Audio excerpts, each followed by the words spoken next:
जिंदगी के भिन्न रंगों को समेट कहानी का आकार देता हूँ। कुछ इसलिए ही तो कहानीकार कहलाता हूँ।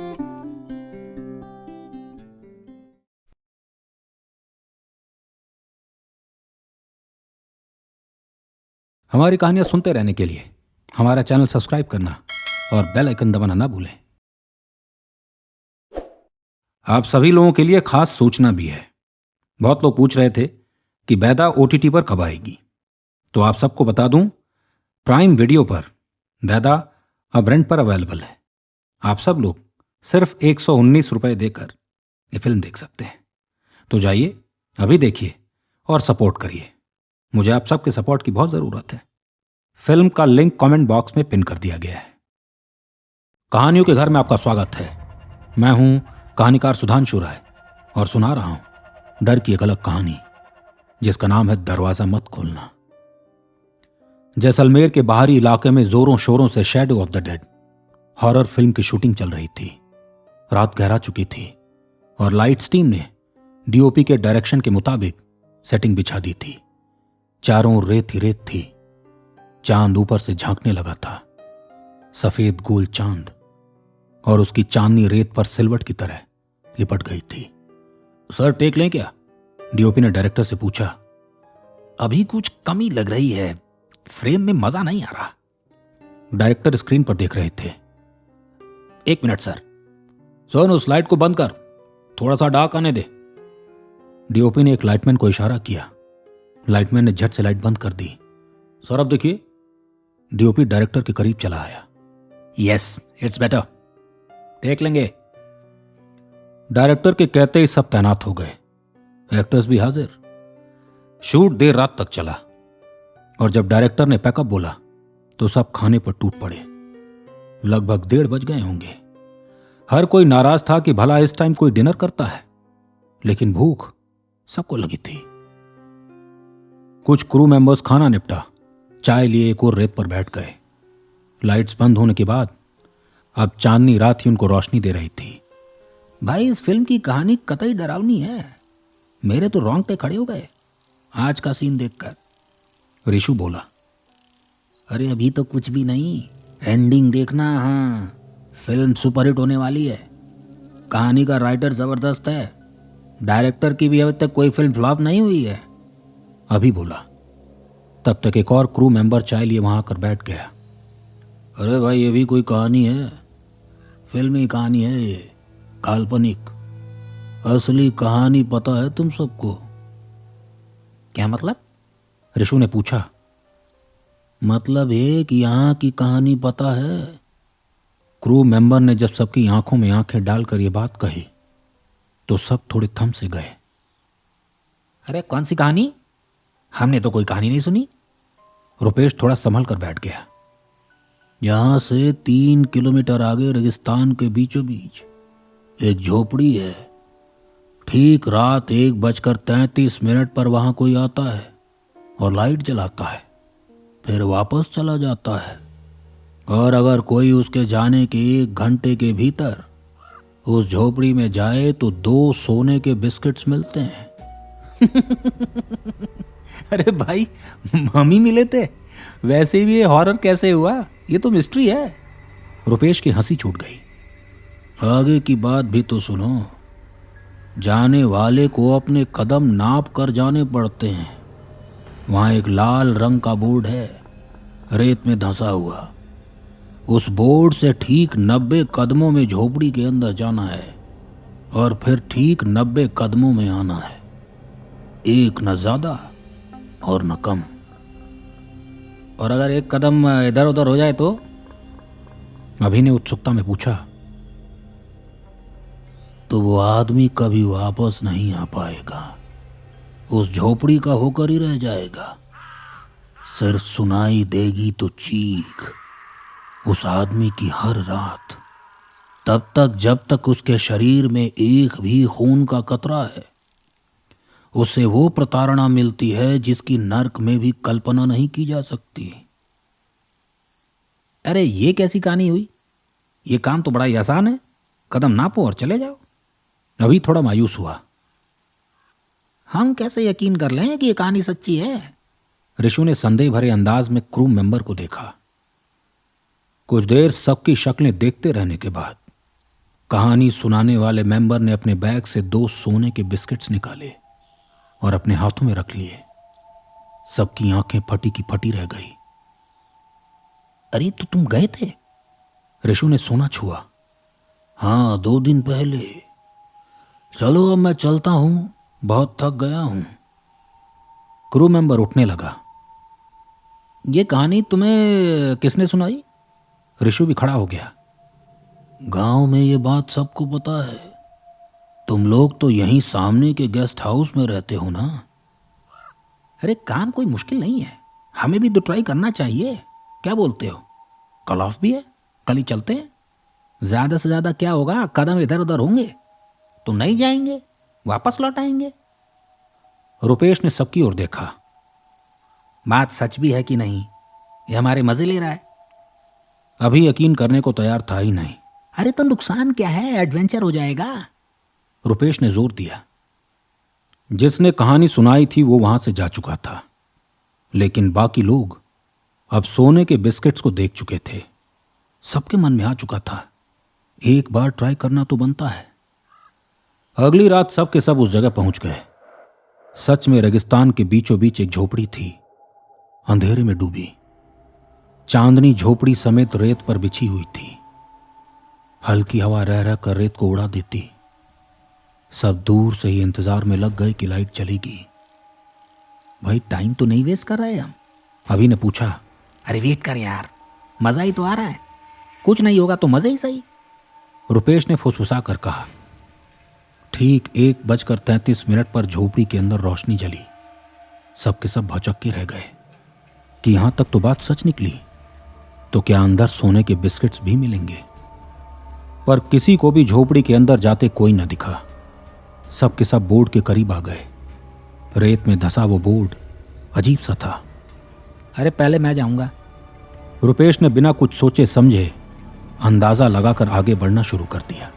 1 2 3 4 बोलते हुए झोपड़ी के करीब जाने लगा, पर 90 कदम से पहले ही वो वहां पहुंच गया।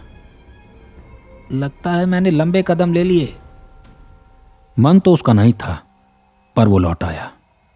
बारी आई अभी की।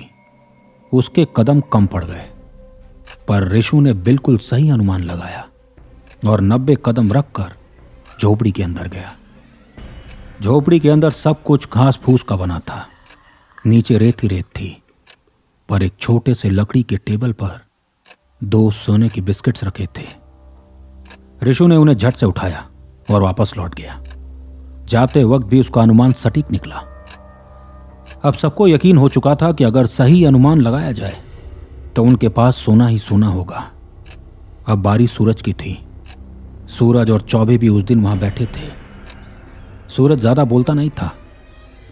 जाते वक्त तो उसने 90 कदम में ही फासला तय कर लिया, लेकिन आते वक्त 1 कदम कम पड़ गया। पर जब उसके हाथ में सोना उस समय भी था तो लोगों को लगा कदम वाली बात ऐसे ही है। सूरज अभी भी उनके सामने ही था। सिर्फ 15 मिनट बचे थे। चौबे ने फुर्ती दिखाई और कदमों को बिना गिने प्रवेश किया। लेकिन कुछ समय बाद भी जब वो बाहर नहीं आया तो बाकी लोग हैरान हो गए। 1 घंटा बीत गया और झोपड़ी की लाइट बंद हो गई। आ रह गए चौबे, ऋषु ने आवाज लगाई। चौबे, चौबे। पर अंदर से सिर्फ चीख सुनाई दी। वो भी ऐसी चीख जिसको सुनते ही सबके पांव जम गए। हाथ मानो हिल ही नहीं रहे थे। आंखें फटी हुई थी। पसीना हर किसी के चेहरे को टटोलने लगा। तभी सबने चौबे को बाहर रेंगते आते देखा, पर ऐसा लगा जैसे किसी ने उसकी टांगें पकड़ ली। ध्यान से देखने पर सबको अंधेरे में बस 2 लाल आंखें चमकती दिखी, जिसने चौबे को अंदर वापस खींच लिया। चौबे चीखता रहा, बिलखता रहा। सबको मालूम हो चुका था उस क्रू मेंबर की बात सही थी। सब वापस दौड़ने लगे। गेस्ट हाउस तक पहुंचकर ही वो रुके। वो रात सबके लिए डर की रात थी। सपने में भी वो बस उन लाल आंखों को और चौबे की चीख को महसूस करते रहे। अगली सुबह उन्होंने सारी बात बाकी लोगों को बताई।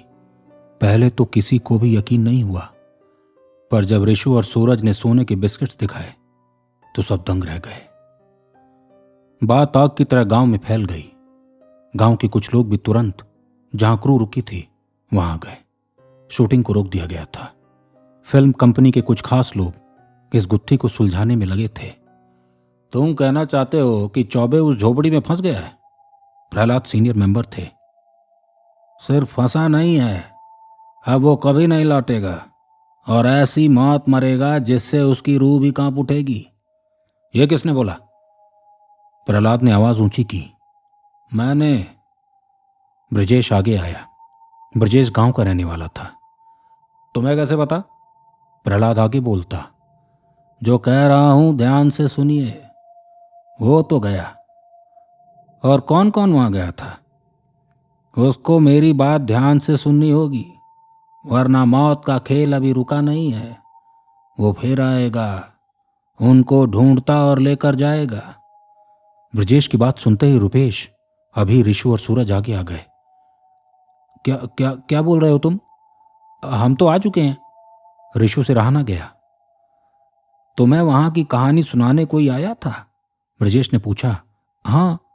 ऋषु अब डर के साए में था। पहचानते थे उसे? कहाँ है, बुलाओ। ब्रजेश ने जोर दिया। क्या नाम था उसका? प्रहलाद ने ऋषु से पूछा। नाम तो हमने नहीं पूछा, पर कैमरा टीम का लग रहा था। वो नहीं मिलेगा, क्योंकि वो वही है जो हर रात झोपड़ी में लाइट जलाता है।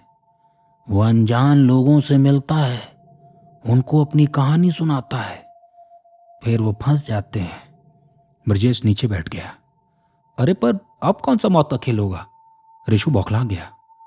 क्या तुम में से सबने सही 90 कदम लिए थे?